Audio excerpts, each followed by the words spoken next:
All right, so here I'm going to review a little bit about the gates as well as analysis and design of gates, which is what we talked about in lecture 2 and also covered a little bit in lecture 3 because it turns out it's really important.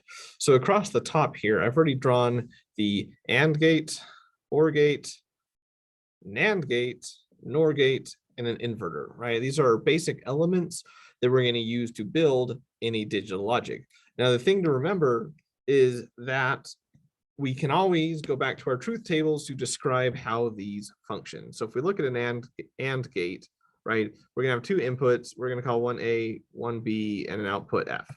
The output on a truth table goes on the right, A and B go on the left, and we need to do what's called enumerating all of the inputs, which is just to say that we need to make sure we consider all possible input combinations of our truth table. And in the case of an AND gate, right, we are true, meaning assert a one comes out if and only if both inputs are true, right? That's all AND is saying, is A is true and B is true.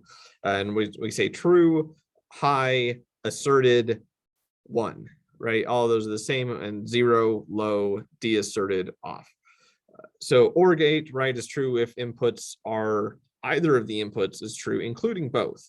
NAND gates, right, are the opposite of AND gates, meaning that they've been inverted. So it's an AND gate with an inverter, right? Where an inverter over here simply takes the inputs 0 or 1. It only has one input, so only two possible combinations, and the output is the opposite.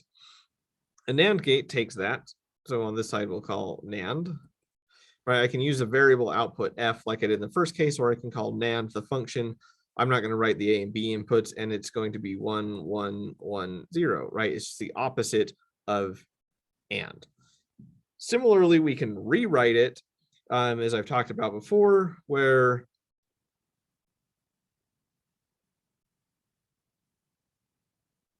sorry, this is really not that great of a drawing for me. So what's happened here is I have an OR gate where basically I've inverted the inputs. That's equivalent.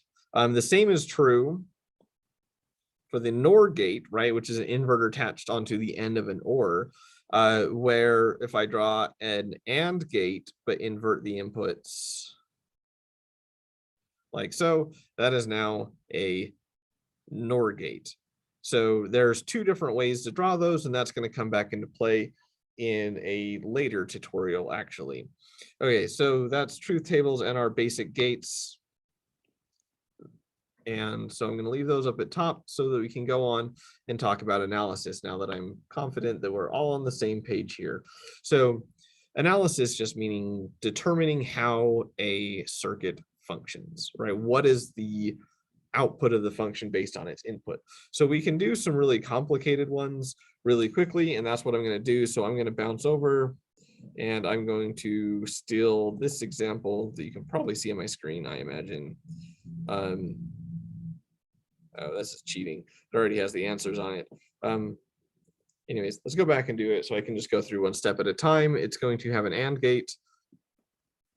Final output gate is going to be an OR. This AND gate goes into the OR. Then there's going to be an OR gate down here. An AND gate here.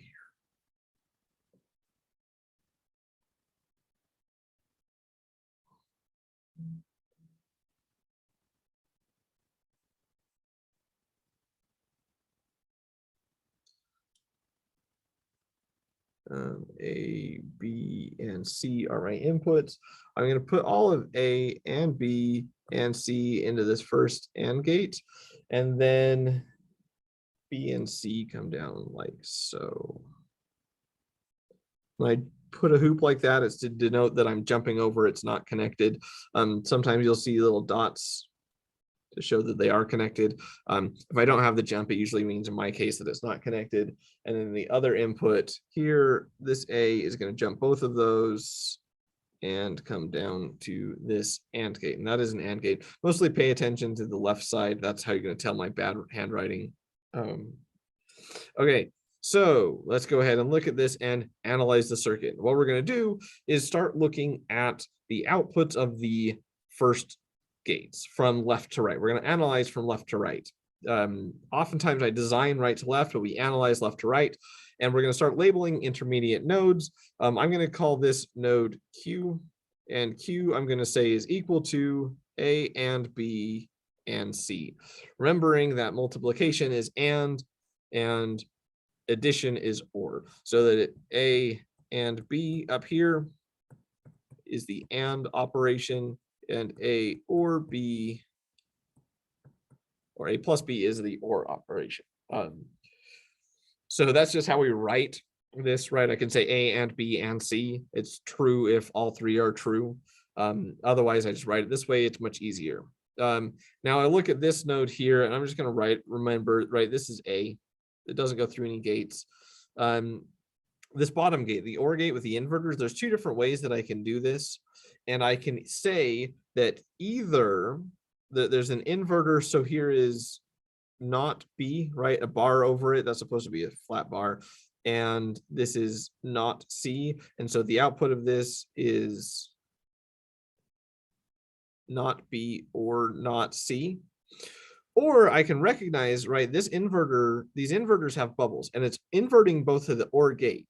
So I can separate those inverters from the bubbles, right, and just push those bubbles up to the beginning so that the OR gate looks something like this, which we know is equal to an AND gate, right? That's the same thing we talked about at the beginning.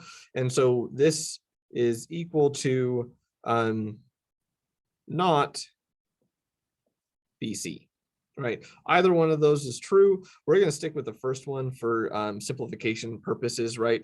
Because now that I'm going to label Q, I guess that makes this R, and R is equal to A and, right, multiplication with this term, and I'm going to call this term PQR S.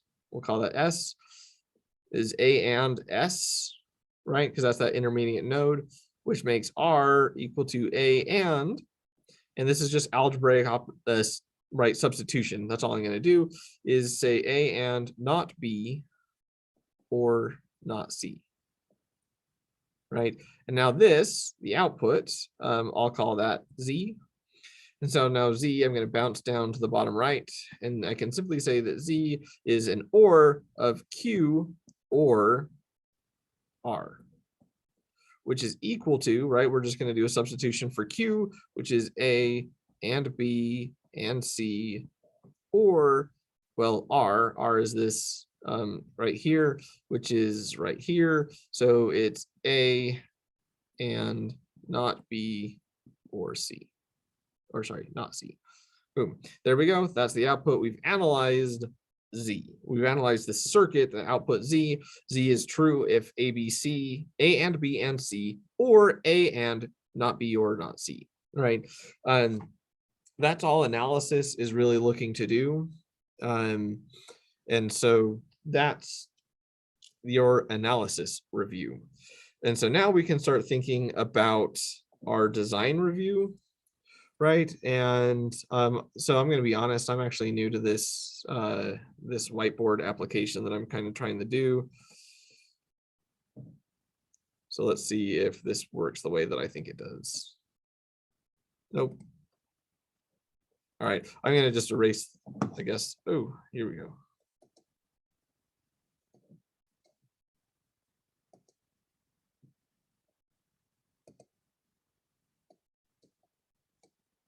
All right, fine. The eraser's being silly.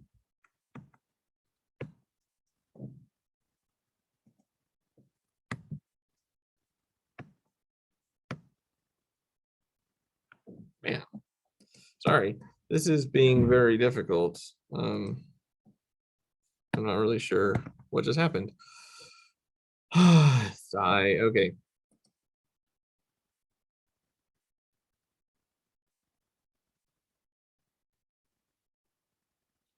You would think they would have a nice blank page. All right, sorry about that. So now we can go ahead and do design, right? Design is the opposite of analysis. which is where we're going to hopefully use what we know about those expressions that we drew, like for the example, the end of Z, in order to make a circuit. So let's say that we want to design a circuit X or Y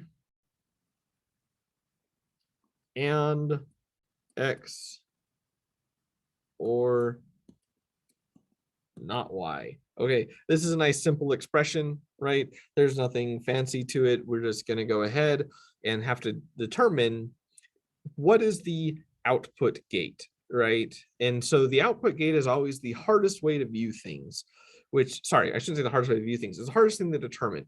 Here, I'm going to have two terms, right? X or Y, X or not Y. And I could do the intermediate labeling just like I did B and say that the output is simply A and B, right? So I have those two terms. There's an and because there's multiplication, and B. That means my output gate is and. If I say this is Z equals, and that makes this Z. Well, now I just have to make A and B. A and B are OR gates.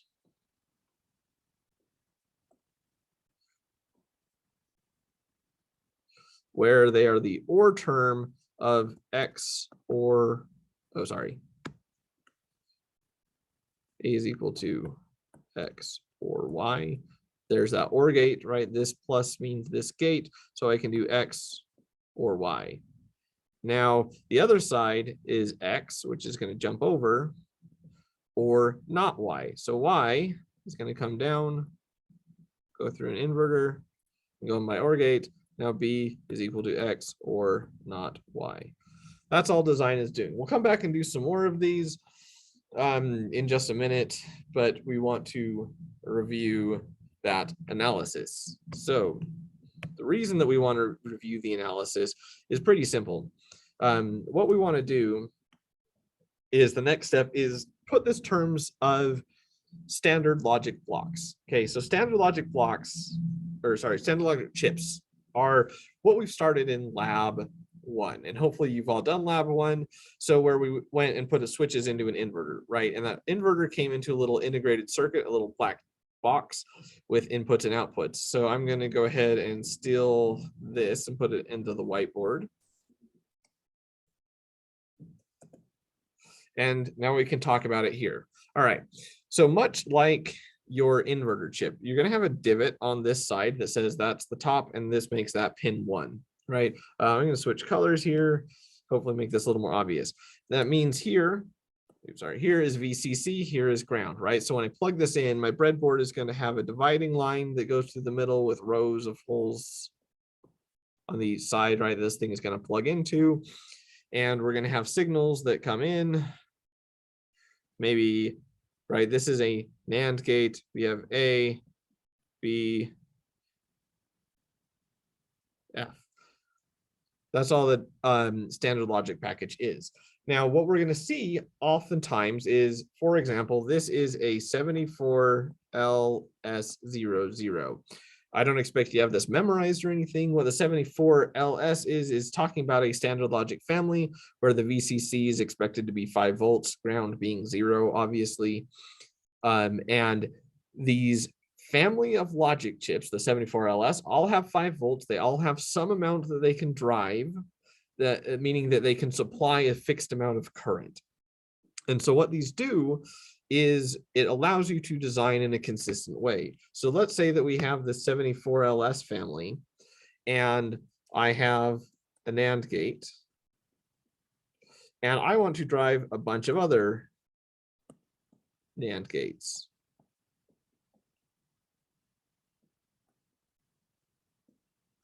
Right, and there's implied other inputs to each of these NAND gates, right? I need at least 2 inputs to really do much vary with them. But I'm just going to show that this is an idea that we want to talk about is fan out, which is sometimes we have one gate that wants to drive other gates. All right, that makes sense. So what that's going to do is, in an ideal world, each of these gates have no input current, but devices aren't real. So let's say that each of these gates requires 2 milliamps input current. So it's driving current this way at 2 milliamps. And let's say the output current of this is 20 milliamps, right? And so what that means is that this gate can drive only 10 other gates. And that's going to be consistent across this whole logic family.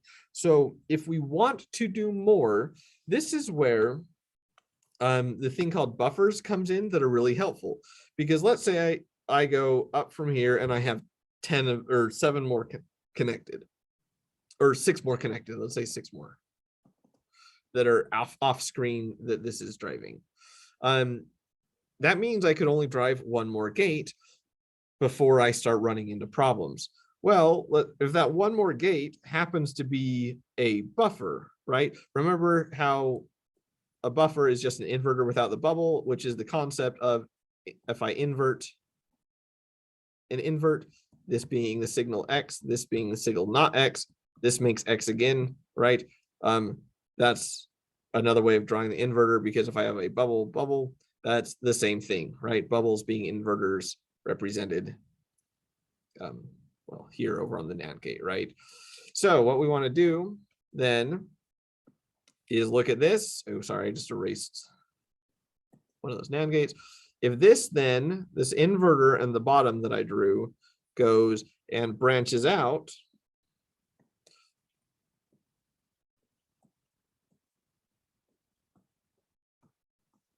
well, guess what? That means that this inverter can react to the input. Sorry, not inverter, buffer. So the input here, the output is the same, and now the drive strength of this buffer can drive 10 of its own. So that's what buffers are really used for, is they're increasing the amount that you can fan out, meaning you can increase the number of devices that you drive by using these buffers. So that's just a concept of fan out. It can come up if you're designing a larger chip, sorry, not chip, larger circuit. And we want to be aware that that's one of the benefits of understanding your logic family, is that it's going to be consistent across it. Okay, so these logic family, these NAND gates, where are they coming in and how are we tying them back to design and analysis? Well, obviously we want to design circuits that we can actually build. So that's what we're going to look at doing. Okay, is we're going to design a circuit that we can actually build, keeping in mind that eventually I want to use that NAND gate. All right, so the example that I'm going to do is I'm going to go through an entire design problem using what we know.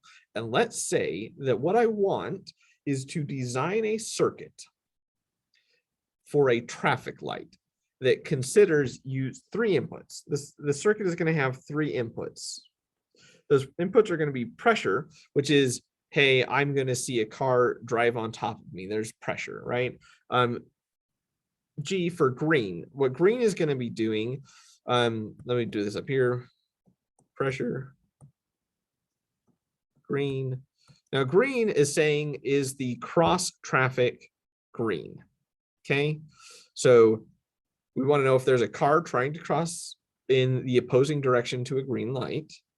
Then we want to know if that cross traffic is green, and then I want a T for timer to know if the cross traffic light has been green for long enough that it makes sense to change. And so what the circuit is going to do is it's going to send a request to the cross traffic if and only if certain conditions are met, which is there's a, so let me rephrase this. It's going to send a request for the cross traffic to change from green to red, right? Green, yellow, red. If there is a cross traffic detected, the light is currently green and the timer has been running long enough. The timer is run long enough if it has reached 0, and it will assert 0. All right. Similar to all of our other designs, or sorry, our truth tables, I'm going to use the pattern methods, which 0, 1, 0, 1, 0, 1, 0, 1, right? I need 8 rows because it is 3 variables. 2 to the 3 variables is 8 rows. Okay. The pattern just expands 0, 0, 1, 1, 0, 0, 1, 1, and then 0, 0, 0, 0, 1, 1, 1, 1, right? This is counting in binary is what this is doing, but this is a way of doing it without yet having learned how to count in binary. And now I'm just going to go through each of these variables and see how I design the output R. All right, well, the first thing that I said is the timer is going to be 0. So T is going to be 0 if it has been long enough, right? That's what I'm going to say. So I'm going to look for places where it's 1, because if it's 1, I don't want to send a request because it's not time yet. Right? That's what it's saying. The timer's not done. So I've added 4 zeros in that case. Now I'm going to look, and I only want to bother sending a request if the other side is green. Because if the other direction is not green, why would I request for it to go green? Right? Doesn't make sense. Okay, so it's green. Sorry, so this one is not green. Top row, not green. Doesn't make sense. Down here, this row, not green. Doesn't make sense to send a request. Now the last question I have is P for pressure. Well, in row 3, right, there's no pressure, meaning there's no car there. So that's a 0. I get a 1. All right. So now we have a circuit that we have a truth table that is pretty easy to design a circuit, because this is my only row that has any signal on it, right? It's the only one.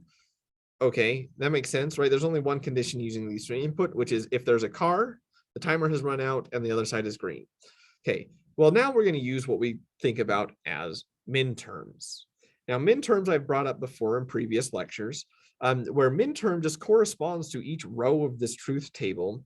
And the way that it works is I'm going to say R is equal to this minterm. P, G, T. And all minterms, whatever they happen to be, need all variables into each term. In this case, there's only going to be one term, one minterm, right? And in that case, it's going to be not T. So it's P and G and not T. All right, that's my minterm. I can turn this into a gate pretty easily, right? A circuit, a single gated circuit, which is P, G, T. T has an inverter. There, we built the circuit, right? This is R. Done. We have now designed an inverting circuit from truth table to, a requesting circuit from the truth table to the expression to the actual circuit. Okay, this is how story problems are going to work. Well, let's build a more complicated story problem just a little bit, because it's going to illustrate how this ties back into other circuits, the NAND gate a little bit easier.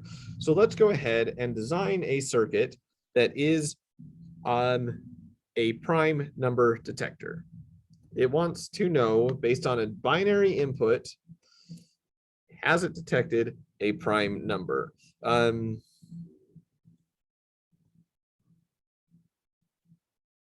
it's going to be 3 bits, okay? We're going to go A, B, C.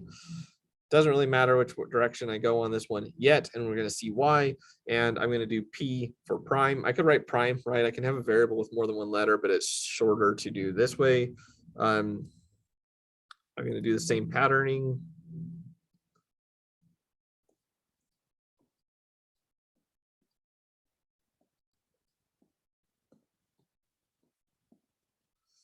And then I need to just figure out it's going to be true. It's going to detect if the 3 inputs have a prime number. When I say the word detect, I mean just put out a 1, right? Assert true if the conditions that I've said are true. Well, we know that I've said, right, that I'm just counting in binary by using the simplified pattern, and it counts from 0, 0, 1, 2, 3, 4, 5, 6, 7.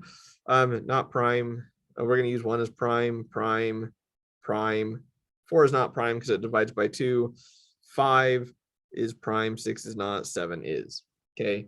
This is a prime number detector. Now there's a bit of an issue here, right? Because there's a lot of 1s in this one. We have a short way of doing this, which is to say that this is equal to the sum of the min terms, right? Because the ones, it's true if min term 1 is true, or min term 2 is true, or min term 3 is true, right? It's a bunch of ors. And so what we do is we say P is equal to the sum of the min terms.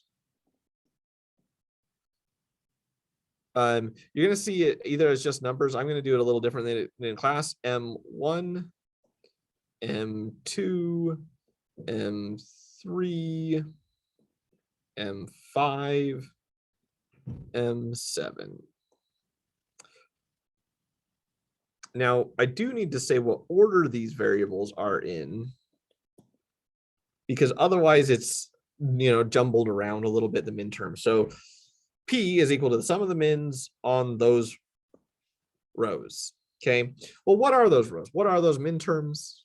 Well, remember that each of the min terms need all three variables. And in this case, there are 1, 2, 3, 4, 5 min terms. So I'm just going to write ABC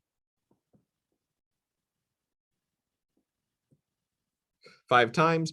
And then I just have to decide where the knots go, right? Bar, bar, because of this 0, that 0, make those two first bars. In the second min term, I have a 0 here and a 0 there, which is bar, bar. Third min term, I only have 1 bar, and that's over the A. This is not a min term, right? Because there's a 0. Then min term 5 has a just B is knotted. And then min term 7 has no zeros, no inversions. So this is P. This is an expression for P, right? And we can build a circuit out of this really easily, right? Because this, anytime I use min terms to build a circuit, I'm going to get what is called a sum of products, right? Because each of the terms within this, which I've just underlined in red, is a term, is a product. And I'm going to sum each of those products together, which are the OR gates, sum of products, okay? And any sum of product is going to have an OR gate as its output. And we're going to have this, well, I guess we'll call this one fan in. And there's going to be 2 more dots down there. I'm not going to draw them all because they're all the same, right? Well, different inputs, right? Bunch of AND gates where each of those AND gates is one of those, not A, not B, C, right? That's the min term M1. Okay, that means at the input, I'm going to have, well, an A, a B, and a C, and I'm going to invert A, invert B, don't invert C. Well, in the second one, right, this is M2, which is just inverted A. So I'm going to take A.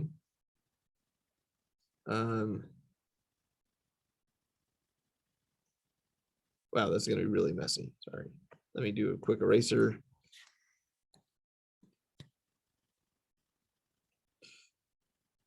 A is going to connect to the bottom one, right? It turns out the order of the AND gate doesn't matter, so I can just do whatever is convenient. Is it not B? Sorry, it's not A, not C. That's what I'm trying to build. So C actually needs an inverter here. And then, so we have not A, not C, B. So B, I made this like way too complicated, haven't I?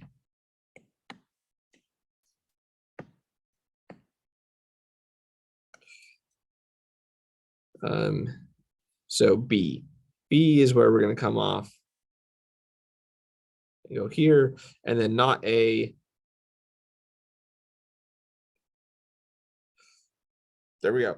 I've started connecting this up. This one is going to be not A, B, C, right? That's this midterm that I circled in yellow. And I can do this.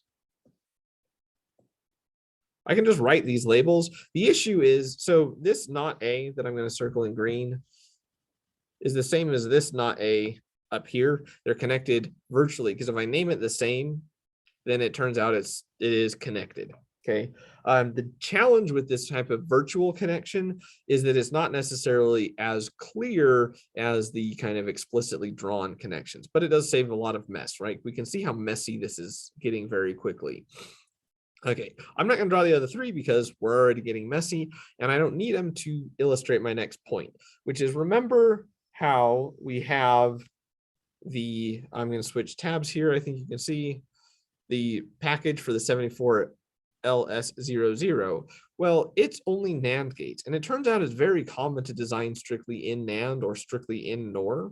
And so we want to be able to convert between these. And we have this really useful thing that happens, which is that any time that we design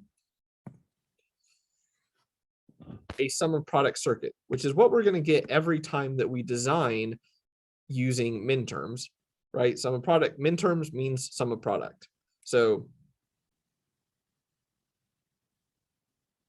sum of min always becomes sum of product. It's just going to happen. And what's nice is now we can go utilize the whole invert thing to simplify our lives, right? If we use two inversions, then we can quite easily change this circuit into strictly NAND gates. How? Well, let's go ahead and change this OR gate just a little bit, which is I'm going to add inverting bubbles at all three of those inputs. Okay, well, now this is a NAND gate, remember, because this is just an alternative form of how we draw a NAND. But I've changed the expression. Well, if I don't want to change the expression as much, or at all, I should say, is two bubbles, right? Invert, that's that concept. A double inversion, I haven't changed it. And now it's this kind of weird monstrosity.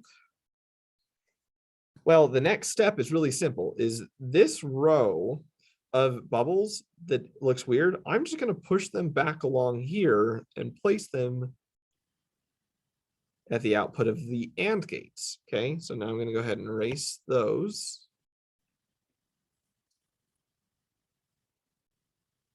Oh, sorry, that's green. I'm going to leave it though. Bubble, bubble, bubble. Okay, so I've inverted here at the input to the OR gate, and I've inverted here at the output of the NAND gate. So I've inverted twice. Okay, and now what I have is a circuit of strictly NAND gates, right? Because the OR gate, what looks like an OR gate with the bubbles at the beginning, is just an alternative form of AND. Now I can go ahead and I can build a circuit using strictly NAND. So if I look at this circuit and I have an A, B, C, well, I plug, well, let's just do a simpler one because it's going to be easier to draw on this case.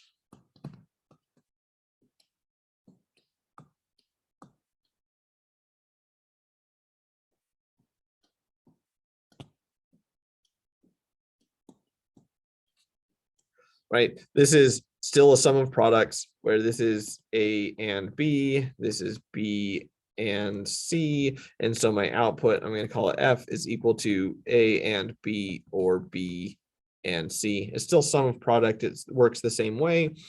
So what I need is the bubble pushing method, so I'm going to add some red bubbles to show you bubble, bubble, bubble, bubble, right? I'm just inverting twice, which means there's no change to the final equation, but I've changed the circuit to strictly NAND. So now what I need is, well, this is technically not A and B, but I'm going to focus on this, where I'm going to take the A and B into the NAND gate. Now I have the output, and it needs to go to another NAND gate, which I'm going to circle in green. And then I also need the B or C NAND gate. So, sorry, B and C NAND gate. And it's going to come out here. So now I'm going to do the outputs in blue. They're going to come back over, plug into another NAND gate. This one comes around, plugs into that NAND gate. And now in green, that's F. So I've used a truth table to build a circuit. I've converted that circuit into NAND only logic, and I've used that conversion to use a standard logic chip of strictly NAND gates. This is the design process. And this is really what you should focus on learning for now. This is really important. Now, there is something that I want to point out, which is that I'm going to just 0, 1, 2, 3, 4, 5, 6, 7, right? I have the rows. You could figure out the binary pretty quickly for what those correspond to. And I'm going to do the prime number detector.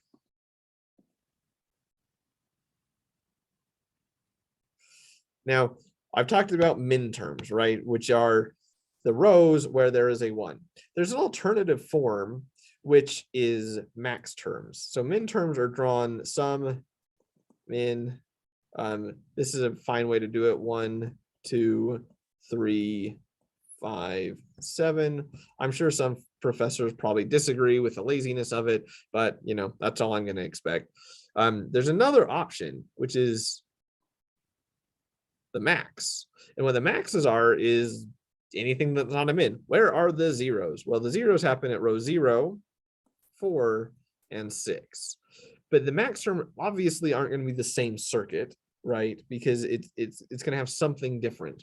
Well, the difference is it's going to be, so this was a sum of product. This is going to be what's called a product of sums. And it cares about where are the zeros. Well, the zeros are 0, 0, 0. Okay, there are 3 zeros at my output F. Well, I already said this is going to turn into a product of sum, which is a slightly different structure. And what it is it's going to look at the min terms 0, 0, 0. Sorry, I probably should have just done this.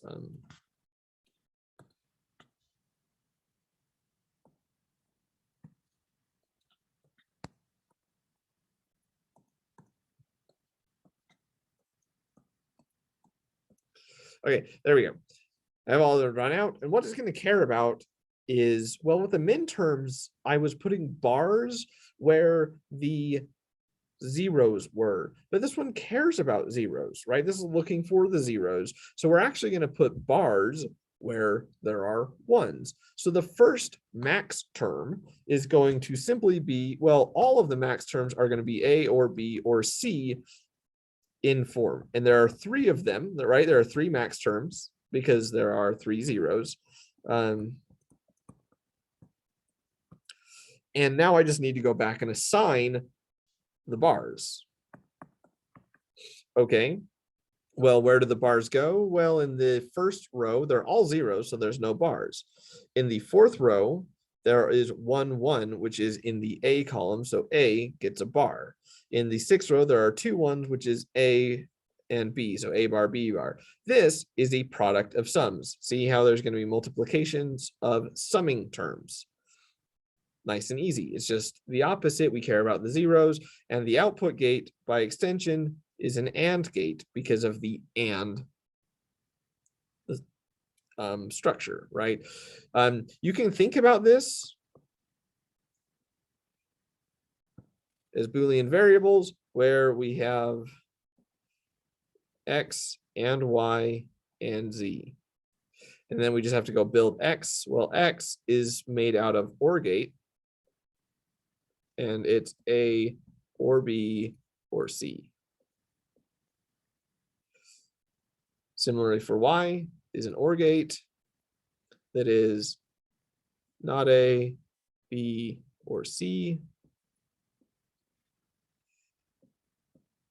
And the final Z is not A, not B, C. Now remember that this is simplified so that they are connected virtually. See how there's this not A? Well, that not A, and I'm going to connect it with this A, is really inversion. So that does have an extra gate to travel through, and it's easy to forget that if I don't draw it. As long as you don't forget it, you're going to be okay. But don't forget that it is there, right? Okay, so now this makes F over here. And now what's the difference? Well, it would be really difficult. Well, not really difficult, but it's easiest to turn this into NOR gates, right? It makes sense. If the other one was NAND, this is the opposite. This is going to be NOR for the same reasons. So if I add bubble, bubble, bubble, and imagine that I put a second bubble on them, but then push it all the way over, then I get a bubble, bubble, and bubble, right? I've inverted twice. Those are NORs. That's the alternative form of NOR. Everything is NOR. Now, I want to be clear. It is very common to design as strictly NAND or strictly NOR because it's cheaper to build a lot of one thing, right? It's just mass bulk production. It makes it cheaper, and that's why we want to be able to do these conversions, because a lot of the technology that you're going to work with, like for example, this standard package, is all NAND, and we want to design all NAND. There we go. We're going to do this in a lab. That's the first half, the first major step, I guess, of the lecture that would have happened on January 18th. So lecture 3 for this. There's homework assigned for it, and I hope this answers most of your questions. Yeah, hopefully I didn't forget anything. If you have any questions on the homework, go ahead and ask, but I think this covers most of it. I'm going to post another video that I want to be separate right after this one. So look for that.